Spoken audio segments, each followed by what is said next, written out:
जी हाँ, चैप्टर है हमारे पास प्रोबेबिलिटी। एमएल अग्रवाल वाली बुक से कर रहे हैं हम। चैप्टर नंबर 13 या 9? 9. Chapter number 9। Chapter number 9। Chapter का नाम है प्रोबेबिलिटी। पहला टॉपिक जो हमें पढ़ना है सर, वो है प्रोबेबिलिटी डिस्ट्रीब्यूशन।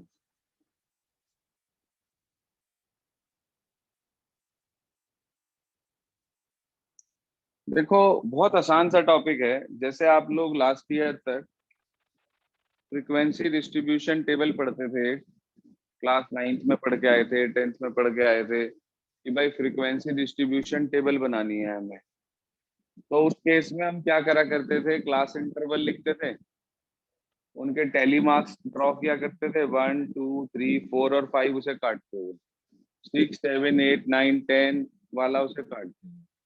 तो इस तरीके से बाद में जितने भी बन जाते थे उन सबको ऐड करके लास्ट में फ्रीक्वेंसी के रूप में लिख दिया करते थे, जो कि फ्रीक्वेंसी डिस्ट्रीब्यूशन कहलाता था। उसे फ्रीक्वेंसी डिस्ट्रीब्यूशन क्यों कहते थे? क्योंकि वो फ्रीक्वेंसी के डिस्ट्रीब्यूशन को रिप्रेजेंट करता था। भाई आपने अलग अलग इंटरवल्स पे जो फ्रीक्वेंसी डिस्ट्रीब्यूट करी है उसको रिप्रेजेंट करता था, इसलिए उसको फ्रीक्वेंसी डिस्ट्रीब्यूशन टेबल कहा जाता था। अब टॉपिक है प्रोबेबिलिटी डिस्ट्रीब्यूशन। इसका क्या मतलब है? इसका मतलब यह है कि वो डिस्ट्रीब्यूशन जो किसी रैंडम वेरिएबल x के लिए उसकी प्रोबेबिलिटी को शो करता है, वो उसका प्रोबेबिलिटी डिस्ट्रीब्यूशन कहलाता है। अब मुद्दा ये आता है हमारे सामने कि भाई वो रैंडम वेरिएबल क्या होगा, और हम उस रैंडम वेरिएबल की जो वैल्यू फाइंड आउट करेंगे वो किस तरीके से करेंगे। ठीक है ना? तो उस सब की कैलकुलेशन के लिए हम एक एग्जांपल लेकर चल रहे हैं। ऐसा ही मिलता जुलता एग्जांपल मैंने स्कूल में भी दिया था अपनी क्लास में। तो वो है क्या? देखो, हमने क्या करा, सपोज करिए कि दो कार्ड ड्रॉ कर लिए और उसने आपसे कहा find the probability distribution of number of Kings. School में दिया था नंबर ऑफ एस। बात एक ही है, नंबर ऑफ एस से कर लें या नंबर ऑफ किंग से कर लें या कैसे भी कर लें। जरूरी नहीं है कि सिर्फ कार्ड्स के ऊपर ही चलेगा, डाइस पे भी हो सकता है, कॉइन्स पे भी हो सकता है। प्रोबेबिलिटी डिस्ट्रीब्यूशन आप किसी का भी फाइंड आउट कर सकते हैं, लेकिन आपको एक पर्टिकुलर इवेंट कंसीडर करके चलना पड़ेगा, या वो क्वेश्चन में आपको देगा। कंसीडर क्या करना, वो आपको देगा। सपोज करिए आपसे कहा गया कि 2 cards are drawn at random from a well shuffled deck of 52 playing cards, find the probability distribution of number of aces. तो मैं आपसे पूछना चाहता हूं, मान लीजिए आपने 2 कार्ड निकाले। पहला निकाला, चेक करा, वो किंग नहीं आया, आपने वापिस रख दिया। वापिस रखना विद रिप्लेसमेंट, वापिस ना रखना विदाउट रिप्लेसमेंट। दो चीजें आती हैं क्वेश्चन में, वो लिख कर देगा अगर विदाउट रिप्लेसमेंट का क्वेश्चन होगा, और अगर कुछ नहीं लिखा है तो अंडरस्टूड है कि वो विद रिप्लेसमेंट का क्वेश्चन है। विद रिप्लेसमेंट का मतलब पहला कार्ड निकाला, देखा अरे ये तो किंग नहीं है, वापिस रख दिया। फिर दूसरा कार्ड निकाला, देखा अरे ये भी किंग नहीं है, तो कितने किंग आए? 0 किंग आए। ठीक है जी, क्या है हमारे पास? 0 किंग्स। सपोज करिए आपने पहला कार्ड निकाला, देखा अरे ये तो किंग आ गया, वापिस रख दिया। शफल करके फिर दूसरा कार्ड निकाला, अब की बार किंग नहीं आया। या ऐसा हो सकता था पहला कार्ड आपने निकाला और वो किंग नहीं आया, दूसरा कार्ड निकाला वो किंग आया, तो कितने किंग आए? एक किंग आया। आपने देखा एक किंग के दो केस बने, किंग, नॉन किंग और किंग। ठीक है सर। फिर आपने अगला केस देखा कि भाई पहला कार्ड निकाला, किंग आ गया, वापिस रख दिया। दूसरा कार्ड निकाला, ये भी किंग आ गया। कितने किंग हो गए? 2। तो क्या 3 किंग भी निकाल सकते हो आप? भाई कार्ड ही 2 निकाल लिया आपने, तो 3 किंग निकल सके क्या? 2 ही तो किंग निकल सकते हैं। तो इसका मतलब ये हुआ कि जो रैंडम वेरिएबल हम अपनी तरफ से कंसीडर कर रहे हैं, या जिसका हमें प्रोबेबिलिटी डिस्ट्रीब्यूशन निकालना है, उसको जब हम रिप्रेजेंट करेंगे किसी कैपिटल लेटर एक्स से, एक्स यहाँ रैंडम वेरिएबल है, तो उसकी जो वैल्यूज होंगी ना, जैसे अभी आपने निकाली 0 1 2, वो इस बात पे डिपेंड करेंगी कि आप जो है नंबर ऑफ ड्रॉज कितने कर रहे हो, या नंबर ऑफ थ्रो डाइस के कितने कर रहे हो, या नंबर ऑफ टॉस कॉइन के कितने कर रहे हो। Depending on this condition we have the value of random variable x. जो भी रैंडम वेरिएबल एक्स हमारे पास होगा, उसकी वैल्यू सिर्फ और सिर्फ आपके ड्रॉ आउट, थ्रोस या टॉस पर डिपेंड करेगी। मान लीजिए मैं 3 कार्ड निकालता, तो एक्स की वैल्यूज क्या क्या होती? 0 भी होती, 1 भी होती, और क्या होती? 2 भी होती, और क्या होती? 3 भी होती। बात समझ में आई है आपको? तो basically value of random variable depends on the number of cards that we draw, number of dice that we throw, और number of coins which we toss. Fine, यहां तक कोई परेशानी? अब कुछ बच्चे कहते हैं सर हमारी समझ में नहीं आ रहा।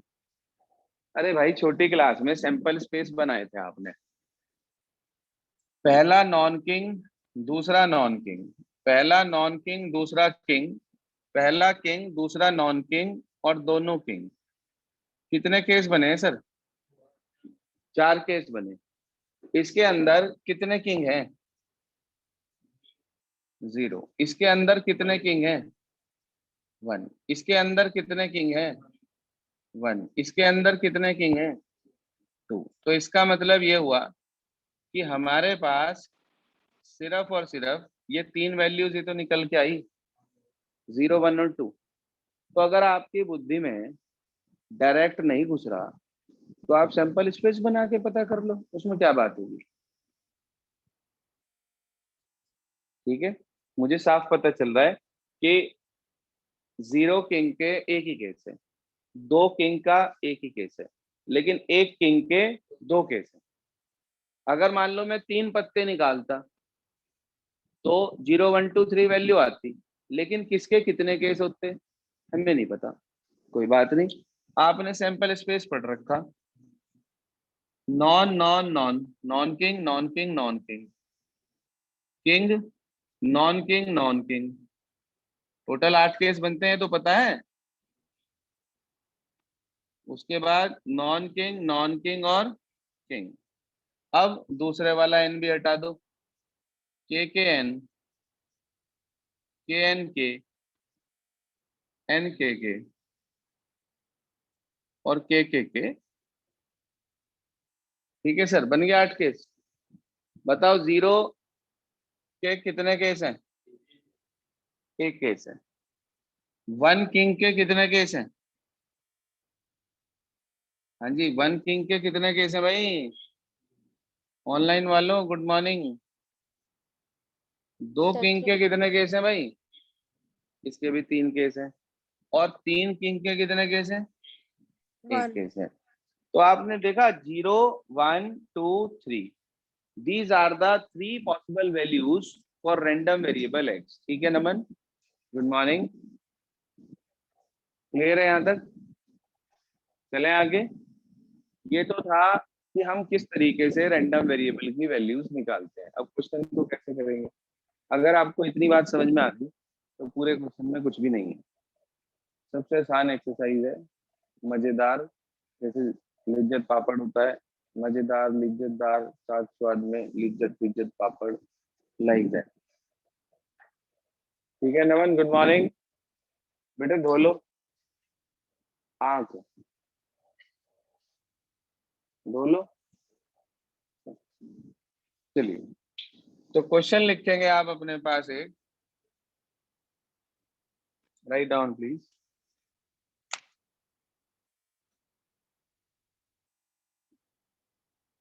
लिखिए, 2 cards are drawn randomly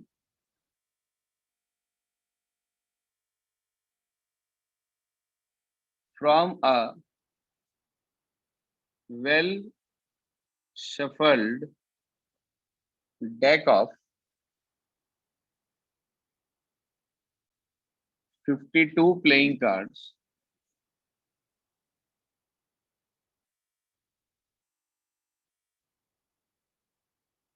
Find the probability distribution. PD का मतलब तो समझ रहे होंगे ना? हाँ, find the probability distribution of number of kings. Full stop. Also find mean, variance and standard deviation. 3 बातें और निकालने को कह देता है वो हमें, मीन, वेरिएंस और स्टैंडर्ड डेविएशन। क्वेश्चन नोट कर ले अपने पास।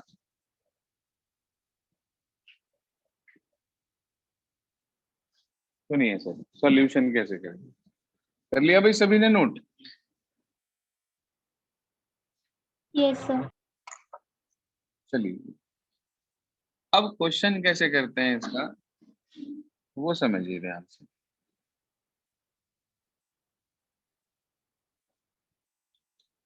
सॉल्यूशन, सबसे पहली बात कि आपने किसका प्रोबेबिलिटी डिस्ट्रीब्यूशन निकालना है, उसे हम लेट कर लेंगे, रैंडम वेरिएबल एक्स मान लेंगे। तो ये हमारे पास है नंबर ऑफ क्या, किंग्स। ठीक है सर। इसके बाद इसकी पॉसिबल वैल्यूज ऑफ एक्स क्या क्या बताइए आपने मुझे, क्योंकि 2 ड्रॉ है। 0 1 2। क्या क्या बताइए भाई? 0 1 1 2। 2। ठीक भाई, 0 1 2 कंफर्म। नंबर ऑफ एसिस के लिए बात कर रहे हैं, तो एक सिंगल ड्रॉ पे एस की, सॉरी, नंबर ऑफ किंग की बात कर रहे हैं, तो एक ड्रॉ पे नंबर प्रोबेबिलिटी ऑफ किंग बता दीजिए क्या होती है। 52 पत्तों में से जब एक पत्ता निकालते हैं तो किंग आने की क्या प्रोबेबिलिटी होती है? टोटल किंग कितने होते हैं? 4। 4। और टोटल कार्ड 52। 1/13 हो गई क्या किंग आने की प्रोबेबिलिटी? Yes sir. अब इसके बाद हमें चाहिए नॉन किंग। तो 2 तरीके हैं भाई, 4 किंग तो 48 नॉन किंग, तो 48/52 करके निकाल लो। या फिर किंग आने की प्रोबेबिलिटी पता चल गई, किंग ना आने की प्रोबेबिलिटी चाहिए, 1 में से माइनस कर दो, है ना? छोटी क्लास में पढ़ा है आप लोगों ने। तो 1 - 1/13 कितना आ गया बेटे? 12/13। ये आपने वो 2 चीजें निकाल ली जिसकी जरूरत आपको इनकी प्रोबेबिलिटी निकालने में पड़ेगी। कोई परेशानी? चलें आगे की तरफ। अगला स्टेप है probability x equal to 0। x equal to 0 के लिए प्रोबेबिलिटी निकालनी है हमें। बताइए भाई, मतलब x इक्वल टू 0 का मतलब हुआ पहला भी नॉन किंग और दूसरा भी नॉन किंग। तो पहले नॉन किंग की प्रोबेबिलिटी 12/13, दूसरे नॉन किंग की प्रोबेबिलिटी 12/13। कितना आ गया भाई? 144/169। अगला case, probability x equal to 1। Sir आपने पढ़ा था इसके 2 केस हैं, एक तो किंग नॉन किंग और नॉन किंग और किंग। तो पहला किंग, अगला नॉन किंग, फिर बीच में प्लस। एक केस पूरा हो गया, जब केस पूरा ना हो तब तक तो मल्टीप्लाई, और जैसे ही केस पूरा हो जाए और अगला केस स्टार्ट हो तो बीच में प्लस। यह आपने परमुटेशन कॉम्बिनेशन में भी सीखा था लास्ट ईयर, जहाँ एक कॉम्बिनेशन जब तक भाई 2 कार्ड निकाले हैं तो 2 कार्ड का कॉम्बिनेशन यहाँ कंप्लीट हो गया, जब तक दो कार्ड का कॉम्बिनेशन कंप्लीट नहीं होगा तब तक तो मल्टीप्लाई, और जैसे ही दो कार्ड का कॉम्बिनेशन कंप्लीट हो जाएगा बीच में प्लस। तो पहला किंग दूसरा नॉन किंग, इसके बाद पहला नॉन किंग और फिर किंग। हाँ भाई, 12/169 प्लस 12/169, तो 24/169 हो गया क्या बेटा?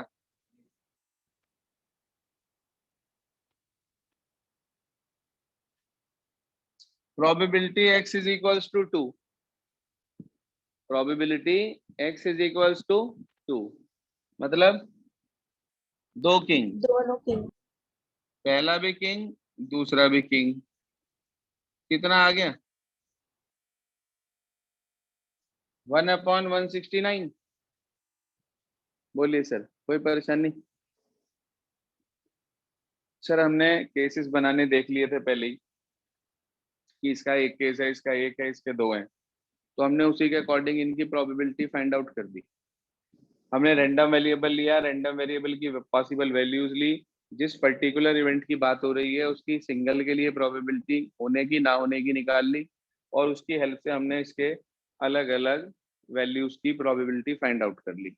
अब हमें एक ऐसा डिस्ट्रीब्यूशन लिखना है जिसके अंदर इन सभी रैंडम वेरिएबल्स की जो वैल्यूज आई हैं उसकी प्रोबेबिलिटी का रिप्रेजेंटेशन हो। तो वो कैसे होगा, क्या तरीका है? लिखेंगे अपने पास, आप लिखेंगे सो प्रोबेबिलिटी डिस्ट्रीब्यूशन इज,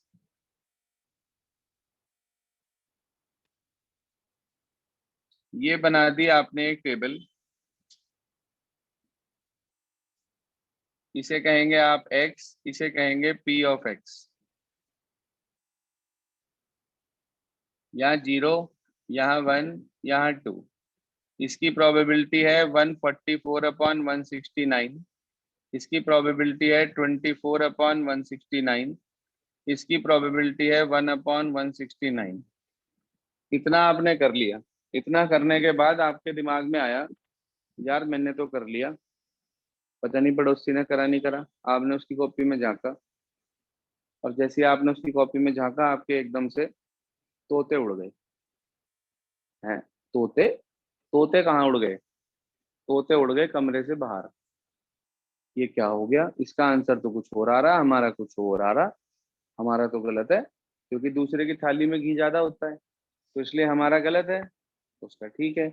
ऐसा हमें फील होता है, लेकिन वास्तविकता को जांचने के लिए हमारे पास इसके अंदर एक टेस्ट है। वो टेस्ट क्या है कि आप सारी प्रोबेबिलिटीज को सम अप करके देख लो। अगर उन सारी प्रोबेबिलिटीज का सम 1 आ गया तो इसका मतलब आप बिल्कुल ठीक जा रहे हैं, नहीं तो आपका दोस्त ठीक जा रहा है। आपने इन सारी प्रोबेबिलिटीज को ऐड करके देख लिया, 144/169, 24/169, 1/169। आपने देखा भाई 169/169 आ गया, यानी कि कितना आ गया? 1। तो sum of all probabilities is always equals to 1। ये तो बेसिक कंसेप्ट है प्रोबेबिलिटी का, कि किसी भी एक्सपेरिमेंट के अगर आपके पास कुछ एलिमेंट्री इवेंट्स हैं तो उन सब एलिमेंट्री इवेंट्स की प्रोबेबिलिटीज का सम 1 होता है। जैसे आपने एक सिक्का उछाला, हेड और टेल, हेड आने की प्रोबेबिलिटी 1/2, टेल आने की 1/2, दोनों का ऐड करा आपने 1 आ गया। किंग आने की प्रोबेबिलिटी 1/13, ना आने की 12/13, इन्हें आपने ऐड करा तो 13/13, यानी कि 1 आ गया। तो कहने का मतलब ये हुआ कि कभी भी किसी भी एक्सपेरिमेंट के अंदर, कभी भी किसी भी एक्सपेरिमेंट के अंदर जितने एलिमेंट्री इवेंट्स होते हैं उन सब की प्रोबेबिलिटीज का सम 1 होता है। बात समझ में आ गई सभी को? कोई परेशानी? कई बार ऐसा होता है कि हमें ना डायरेक्ट प्रोबेबिलिटी डिस्ट्रीब्यूशन दे दिया जाता है। जैसे आप एक्सरसाइज का पहला सवाल देखो जरा, 9.1 का। उसके अंदर क्या होता है कि आपको ना प्रोबेबिलिटी के केस में सारे अननोन दे दिए जाते हैं, ए की टर्म्स में या के की टर्म्स में या पी की टर्म्स में। आपसे कहता है उसकी वैल्यू निकालो, तो भैया कैसे निकलेगी वैल्यू? सबको ऐड करके 1 के इक्वल रख देंगे, और वहां से उस अननोन की वैल्यू आ जाएगी, उसके हिसाब से जो भी मांगे उसकी प्रोबेबिलिटी आप निकाल देंगे। बोलिए सर, नहीं क्लियर हुई बात? बताइए, नहीं क्लियर हुई बात? Okay. ठीक है, तो सर ये प्रोबेबिलिटी डिस्ट्रीब्यूशन आ गया। अगर वो सिर्फ हमारे से प्रोबेबिलिटी डिस्ट्रीब्यूशन मांगता तो we leave our answer at this stage, हमारा काम खत्म। लेकिन उसने प्रोबेबिलिटी डिस्ट्रीब्यूशन के साथ एक चीज और मांगी, मीन वेरिएंस और स्टैंडर्ड डेविएशन। एक्चुअल में जो आपकी बुक में पहली एक्सरसाइज है, that first exercise is totally based on probability distribution and second exercise based on mean variance and standard deviation. So there are two exercises based on probability distribution. दो topic हैं हमारे पास, दो exercise हैं जो इस topic पर based है। तो आज मैं आपको दोनों ही एक्सरसाइज समझा रहा हूँ। आप लोग कोशिश करेंगे दोनों ही एक्सरसाइज करने की, लेकिन फिर भी यदि आपसे कोई क्वेश्चंस नहीं होंगे then that we discuss tomorrow. So here probability distribution ये आ गया हमारे पास। अब मुझे चाहिए मीन। मीन को रिप्रेजेंट करते हैं म्यू से।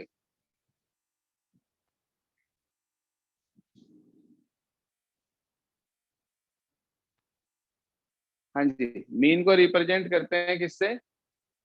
म्यू से। ये सिंबल होता है म्यू, MU म्यू, और इसको बोलते हैं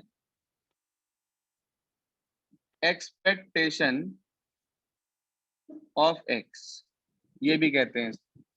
रिप्रेजेंट करते हैं E ऑफ एक्स से। कई बार वो क्वेश्चन में ये नहीं कहता कि मीन निकालो, वो ये कहता है फाइंड एक्सपेक्टेशन ऑफ एक्स या फाइंड E ऑफ एक्स। तो बच्चे सोचते हैं पता नहीं क्या फकीता दे दिया, भैया मीन ही तो है। ठीक है शर्मा जी, सो रहे क्या? बिल्कुल हिल ही नहीं रहे।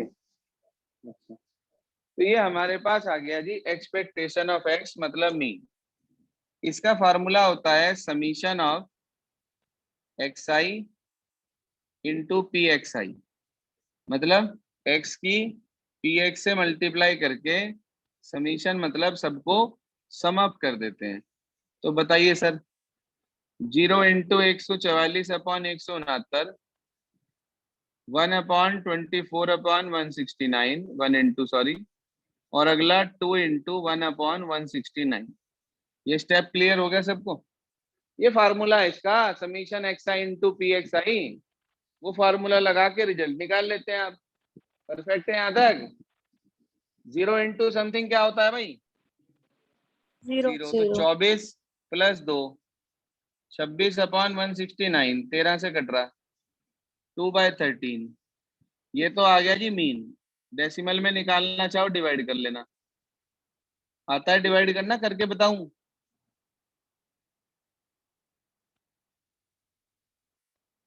ये तो हो गया जी मीन। इसके बाद बात आई वेरिएंस की। ये वेरिएंस क्या होता है सुनिए सर। वेरिएंस को रिप्रेजेंट करते हैं सिग्मा स्क्वायर से। ये सिग्मा कहलाता है, ये समीशन, सिग्मा समीशन। ये फर्क है मैथमेटिक्स के अंदर, ध्यान रखना इस बात का। इसका फार्मूला होता है sir E of x square minus E of x का whole square. E of x कौन था? मीन, उसका स्क्वायर, और summation sorry expectation of x square. Sir जिसकी भी एक्सपेक्टेशन होती है ना, उसके साथ प्रोबेबिलिटी की मल्टीप्लाई कर देते हैं। जैसे एक्सपेक्टेशन ऑफ एक्स थी तो एक्स की मल्टीप्लाई पी एक्स आई से कर दी।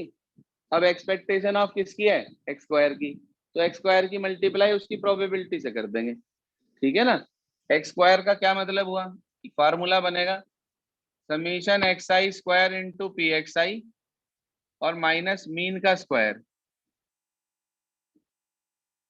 रख दो भाई वैल्यूज। 0 का स्क्वायर 0, 0 इंटू 144 अपॉन 169, 1 का स्क्वायर 24 अपॉन 169, 2 का स्क्वायर इंटू 1 अपॉन 169 और माइनस 2/13 का होल स्क्वायर। भाई मीन की वैल्यू 2/13 थी ना?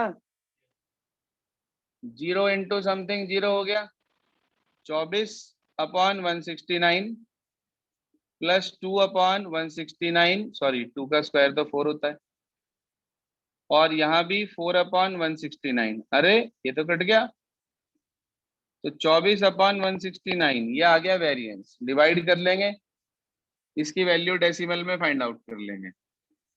अगला टॉपिक है सर स्टैंडर्ड डेविएशन, सिग्मा से रिप्रेजेंट करते हैं। फॉर्मूला होता है, याद रखना, under root of variance. Sir इसका अंडर रूट कर दीजिए, क्या बैठेगा? इसका अंडर रूट, तो 24 का तो आ जाएगा 2√6, 4 6 होता है ना, तो 2√6, और इसका अंडर रूट आ जाएगा 13। √6 की वैल्यू होती है 2.45 के अप्रॉक्स अपॉन 13, इसको मल्टीप्लाई करके डिवाइड कर लेना, this much is your answer. तो सर आपने मीन निकालना सीखा, वेरिएंस निकालना सीखा, और स्टैंडर्ड डेविएशन निकालना सीखा। इसे नोट कर लें। और आज आपको एक्सरसाइज 9.1 9.2 ट्राई करनी है। टाइम कल का सुबह का ही है, जितना मैक्सिमम पॉसिबल हो सके उतना वर्क कर लीजिएगा। ग्रुप पर भी डाल दीजिए प्लीज।